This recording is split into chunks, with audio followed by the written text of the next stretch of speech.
తెలంగాణలో 3 రోజుల పాటు వర్ష సూచన చేసింది వాతావరణ శాఖ. ఇవాళ తేలికపాటి నుంచి మోస్తారు వర్షాలు కురుస్తాయని సూచించింది. పలు జిల్లాలకు ఎల్లో అలర్ట్ జారీ చేసింది. గంటకు 30 నుండి 40 కిలోమీటర్ల వేగంతో ఈదురుగాలులు వీస్తాయని వెల్లడించింది. రేపు ఎల్లుండి పలు జిల్లాల్లో ఉరుములు మెరుపులతో కూడిన వర్షాలు పడతాయని ప్రజలు అప్రమత్తంగా ఉండాలని సూచించారు.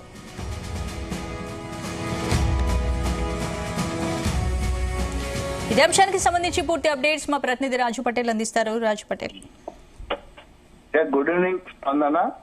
తెలంగాణలో భారీ వర్ష సూచన నమోదే అవకాశం ఉందని కూడా హైదరాబాద్ వాతావరణ కేంద్రం తెలిపింది. ఎందుకంటే నైరుతి రుతుపవనాల ప్రవేశం జరిగింది. దాంతో పాటు ఇటు బంగాళాఖాతంలో కూడా ద్రోణి ప్రభావం కొనసాగుతుంది. దీంతో మరొక 2-3 రోజుల పాటు తెలంగాణ వ్యాప్తంగా కూడా వర్షాలు కురిసే అవకాశం ఉంది. దాదాపు 30 నుంచి 40 కిలోమీటర్ల వేగంతో ఈదురు గాలితో కూడినటువంటి వర్షాలు పడే అవకాశం ఉంది.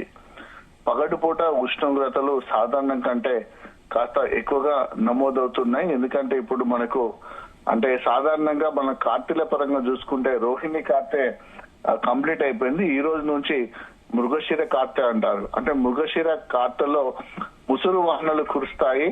అంటే చాలా రోజుల పాటు 4-5 రోజుల పాటు భారీ వర్షం కాకుండా ఎడతెరిపి లేకుండా వర్షాలు కురుస్తాయి. దీన్నే కూడా అంటే తెలంగాణ యాసలో భాషలో ముసురు వర్షాలు అంటారు. మృగశిర కార్తెలో కురిసేటువంటి ముసురు వర్షాల వలన పంటలకు చాలా ఉపయోగం ఉంటుంది. అంటే భారీ వర్షాలు కురిస్తేనేమో చెరువుల్లోకి భారీగా వరద నీరు వస్తుంది, నదులు ప్రవహిస్తాయి, వాగులు ప్రవహిస్తాయి, ప్రాజెక్టులో కూడా భారీగా వరద నీరు వస్తుంది. కానీ ముసురు వర్షాల వలన పెరిగినటువంటి అంటే విత్తనాలు ఇప్పుడే మొలకెత్తుతాయి కాబట్టి మొలకెత్తినటువంటి విత్తనాలకు సరిపడేటువంటి నీరు ముసురు వర్షాల వలన అందుతుంది. మృగశిర కార్తెలో ముసురు వర్షాలు పడతాయి అనేటువంటి నమ్మకము, ఆచారము చాలా సంవత్సరాల నుంచి కూడా ఉంది. అన్నదాతలు కూడా మృగశిర కార్తె ఈ రోజు ప్రారంభమైంది కాబట్టి ముసురు వర్షాలు పడతాయని ఎంతో ఆశగా ఎదురు చూస్తున్నారు. సో మృగశిర కార్తెకు సంబంధించినటువంటి విశేషంగా చెప్పుకునేటువంటి చేపలు తినాలేటువంటి ఆనవాయితీ కూడా ఉంటుంది కాబట్టి చాలా మంది రైతులు కానీ సాధారణ ప్రజలందరూ కూడా ఈ రోజు ఎక్కువగా చేపలు కొనుక్కొని తింటారు. ఆనవాయితీగా వస్తున్నటువంటి ఒక సాంప్రదాయం ఇది. అది అలా ఉంచితే ఇక వర్షాలకు సంబంధించినటువంటి ఈదురు గాలులతో కూడినటువంటి వర్షాలు కురుస్తాయి. దాంతో పాటు పిడుగులు కూడా ఎక్కువ కురిసే అవకాశము ఈ సందర్భాలు ఎక్కువగా ఉంటుంది. దీంతో ప్రభుత్వం గాని అధికారులు గాని ప్రజలను కూడా అప్రమత్తం చేశారు. ఎందుకంటే ఈదురు గాలులతో కూడినటువంటి పిడుగులు మెరుపులతో కూడినటువంటి వర్షాలు కురిసే అవకాశం ఉంది కాబట్టి ప్రజలు అప్రమత్తంగా ఉండాలి, సురక్షిత ప్రాంతాల్లో ఉండాలని కూడా ప్రజలకు జిల్లా అధికార యంత్రాంగం కూడా అలర్ట్ జారీ చేసిందని చెప్పవచ్చు. ఇప్పటికే వానాకాలం సీజన్ ప్రారంభమైంది. ఖరీఫ్ లో మొదటగా మనకు పత్తి విత్తనాలు విత్తుకుంటారు కాబట్టి ఆల్రెడీ దాదాపు 80 నుంచి 90% తెలంగాణ వ్యాప్తంగా పత్తి విత్తనాల యొక్క విత్తనం ప్రక్రియ కూడా పూర్తయిందని చెప్పవచ్చు. చాలా చోట్ల కూడా పత్తి విత్తనాలు మొలుస్తున్నాయి. ఇటు ఉమ్మడి ఆదిలాబాద్ జిల్లా గాని, ఉమ్మడి వరంగల్ జిల్లాలోని ములుగు, జయశంకర్, భూపాలపల్లి జిల్లా, అలానే ఉమ్మడి నల్గొండ జిల్లా సూర్యాపేట ప్రాంతము, ఉమ్మడి మహబూబాబాద్ జిల్లాలోని వనపర్తి, గజ్వాల ఈ ఏరియాలన్నీ కూడా వర్షపాతాన్ని ఆధారంగా చేసుకొని వర్షాభావాన్ని ఆధారంగా చేసుకునేటువంటి పత్తి పండేటువంటి ప్రాంతాలు, పత్తి పండేటువంటి జిల్లాలు ఇవన్నీ కూడా. సో వర్షం ఎక్కువగా నమోదు అవుతేనే ఈ ఏరియాలో కూడా పత్తి పండే అవకాశం ఉంటుంది. మిగతా సాధారణంగా మొక్కజొన్న గాని, పసుపు గాని, మిర్చి కూడా పండే అవకాశం ఉంటుంది.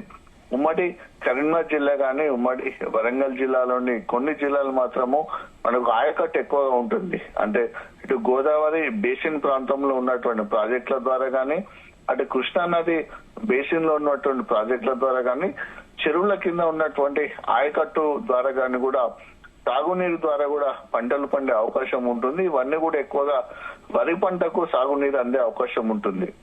కాబట్టి వర్షాలు పడాలని కూడా అన్నదాతలు ఆకాశం వైపు ఎదురు చూసినటువంటి పరిస్థితి ప్రస్తుతం నెలకొంది. చాలా చోట్ల కూడా పత్తి విత్తనాలు విత్తిన తర్వాత ఇప్పుడు మొలకెత్తుతున్నాయి. మొలకెత్తున్నటువంటి పత్తి విత్తనాలు బలపడడానికి, ఏపుక పెరగడానికి ఈ మృగశిర కార్తెలో ఇప్పుడు ఉన్నటువంటి సీజన్ లో ఈ పరిస్థితుల్లో ఖచ్చితంగా వర్షాలు పడాల్సిందే. వర్షాలు పడితేనే మొలకెత్తినటువంటి పత్తి విత్తనాలు బతికే అవకాశం ఉంటుంది. ఏపుక పెరిగే అవకాశం ఉంటుంది. అందుకోసము వాన కోసం కూడా అన్నదాతలు ఎదురు చూస్తున్నటువంటి పరిస్థితి తెలంగాణలో కనిపిస్తుంది.